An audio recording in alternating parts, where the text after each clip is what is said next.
бүгүн Нокен районунун Шайдан айыл өкмөтүнө караштуу Тоскоол айылына келип отурабыз. Бул жерде сиздер өткөндө видеодо көргөндө, видеодо кайрылуу жасалган эжебизге келип отурабыз. Бул жерде мекенчил Москвада мигранттардан түзүлгөн мекенчил кайрымдуулук жаштар фонду уюму тарабынан өкүлү болуп келип отурам. Аз да болсо биздин уюмдун топтогон акчасын ушул эжебиздин ден соолугуна, ошол өмүрүнө өмүр улансын деп, балдарынын маңдайына аман эсен операциясын аман эсен өткөрүп, бул жерге балдардын маңдайына келсин деп, биз дагы өзүбүздүн салымыбызды кошолу деп, ушул жерге мекенчил жаштар кайрымдуулук уюмунун кишине берген аманатыбызды тапшырып коюуга азыркы учурда келип отурабыз. Азыр эженин акыбалы менен сүйлөшүп, акчасын, аманатын тапшырып койсок. Анар эже, биз ушул Москвада түзүлгөн мигранттардан түзүлгөн мекенчил кайрымдуулук жаштар уюмунун атынан келип отурам, өкүлү катары. Биздин ошол уюмдун аз да болсо сизге аталып бөлүнгөн аманаты бар эле, ошону тапшырып коюуга келдим. Атайынчы негизи кыжаат болбоңуз, бизде көп кайрымдуу инсандар көп. Буюрса ошол аз гана жетпей калган каражат канча жетпей атат, ошону азыр бул жактан сурап өтөбүз. Демек сөзсүз түрдө топтолуп калат деп ишенебиз, үмүт кылабыз жана ошого дагы иш чараны толук аткарылып кетишин көзөмөлдөп, демек ошого дагы жардам бергенге даярбыз деп айта алабыз да. Ушул биздин аз да болсо ушул акчабызды кабыл алып, ушул кишини болсо да муктаждыгыңызга жаратасыз деген ойдобуз. Бул ошол акчаны, аманатты алып коюңуздар. Рахмат, кыргыз эли биздин шартыбызга, ден соолугума кайдыгер карабай, аз да болсо салымыңарды кошуп бергениңиздер үчүн чоң рахмат. Баардыгы жакшы болот. Ошол мигранттардан түзүлгөн, демек мекенчил жаштар фондуна. Рахмат чоң. Капар ака, айтсаңыз, азыркы учурда канча акча каражаты жетпей жатат?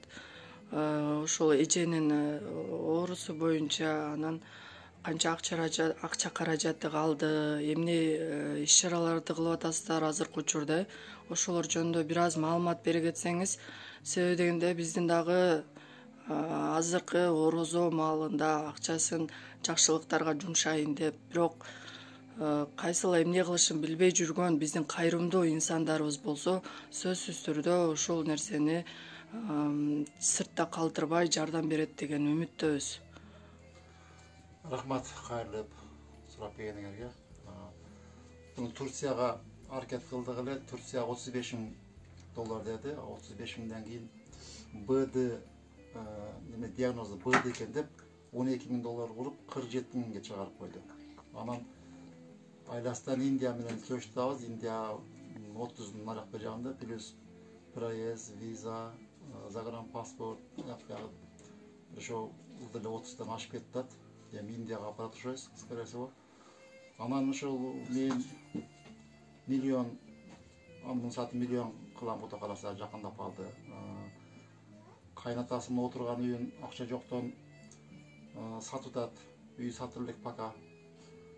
Анан ошол калган үйүмө 1 миллиондон ашса, 1 миллион кошсо, дагы 1 миллион тегерегинде акча каражат керек да. Ошону элге кайрылып, элдер кичине жардам берип атат. 50 сом, 100 сом, 1000 сом, бир жарымыбыз 20 000 кайрылды. Азыр бир 300 000 акча топтолуп калды. Дагы бир 700-800 тегерегинде акча керек болуп атат да. Ошо менен кудай кааласа жөнөтөбүз Индияга. Ошо каражат болуп калса.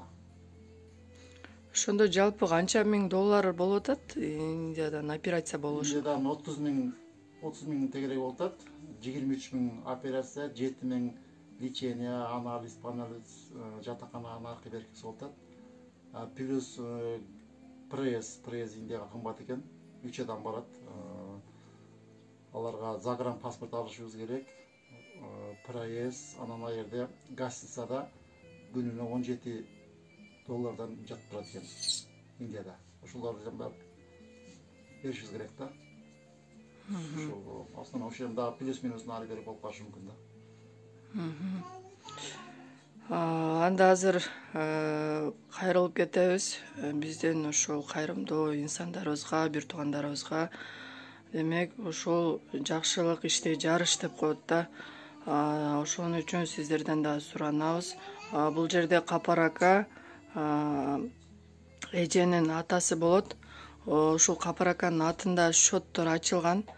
Бул жерге дагы астыларына бүт Капар аканын счетторун бардык номерлерин жазып коебуз. Ошондуктан ошол номерлерге счетуна Капар акага байланышып өздөрүңүздөрдүн бере турган акчаңыздар болсо берсеңиздер болот. Жакшылык ишке сөзсүз себепчи болуп, бул нерсени бөлүшүп, таркатып коюшканга жардам берип коюңуздарды суранабыз.